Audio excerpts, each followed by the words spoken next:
2023 ഓണത്തിന് ഏറ്റവും കൂടുതൽ ട്രോളുകൾക്ക് വിധേയനായ താരമായിരുന്നു ദുൽഖർ സൽമാൻ. അന്ന് വമ്പൻ ഹൈപ്പിൽ ഓണം റിലീസായി തിയേറ്ററിലെത്തിയ കിങ് ഓഫ് കൊത്ത പരാജയപ്പെട്ടതോടെ ഹേറ്റേഴ്സിന് അതൊരു ആഘോഷമായിരുന്നു.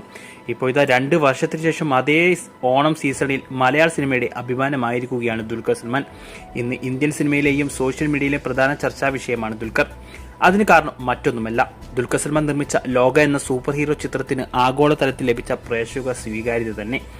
ദുൽഖർ എന്ന പ്രൊഡ്യൂസർ ഇല്ലായിരുന്നെങ്കിൽ ഇങ്ങനെയൊരു ചിത്രം ഒരിക്കലും മലയാളത്തിൽ സംഭവിക്കില്ലെന്നാണ് ചിത്രത്തിന്റെ അണിയർ പ്രവർത്തകർ ഒരേ സ്വരത്തിൽ പറഞ്ഞിരിക്കുന്നത്. സിനിമ കണ്ടു കഴിഞ്ഞപ്പോൾ പ്രേക്ഷകരും ഇതേ കാര്യം തന്നെ പറഞ്ഞു. പൂർണ്ണമായ ഒരു സ്ക്രിപ്റ്റ് പോലും ഇല്ലാതെ ഒരു വൺ ലൈൻ മാത്രം കേട്ടുകൊണ്ട് ദുൽഖർ നിർമ്മിക്കാമെന്ന് പറഞ്ഞ ചിത്രം ഇപ്പോഴത്തെ ഇന്ത്യൻ സിനിമയിൽ മോളിവുഡിന്റെ യശസ് ഉയർത്തിയിരിക്കുകയാണ്. പ്രേക്ഷകരിൽ നിന്നും നിരൂപകരിൽ നിന്നും ആദ്യ ദിനം തന്നെ ഗംഭീര അഭിപ്രായങ്ങൾ നേടിയ ചിത്രത്തിന് ടിക്കറ്റ് പോലും ലഭിക്കാത്ത അവസ്ഥയാണുള്ളത്. മാത്രമല്ല, കൂടെ റിലീസ് ചെയ്ത മറ്റ് ഓണ ചിത്രങ്ങളുടെ കളക്ഷനിലും ബുക്കിംഗിലും ലോക തന്നെയാണ് മുൻപിൽ. ഏകദേശം 30 കോടിയോളം ബജറ്റിൽ ഒരുക്കിയ ലോക ചാപ്റ്റർ 1 ചന്ദ്ര തിയേറ്ററിൽ ഗംഭീര വിഷ്വൽ ട്രീറ്റാണ് പ്രേക്ഷകർക്കായി ഒരുക്കിയിരിക്കുന്നത്. അതുകൊണ്ട് തന്നെ ചിത്രം 100-200 കോടി ക്ലബിൽ കീഴടക്കുമെന്ന് തന്നെയാണ് പ്രതീക്ഷ. ലോക കണ്ടവർ നിങ്ങളുടെ അഭിപ്രായം കമന്റ് ചെയ്യൂ.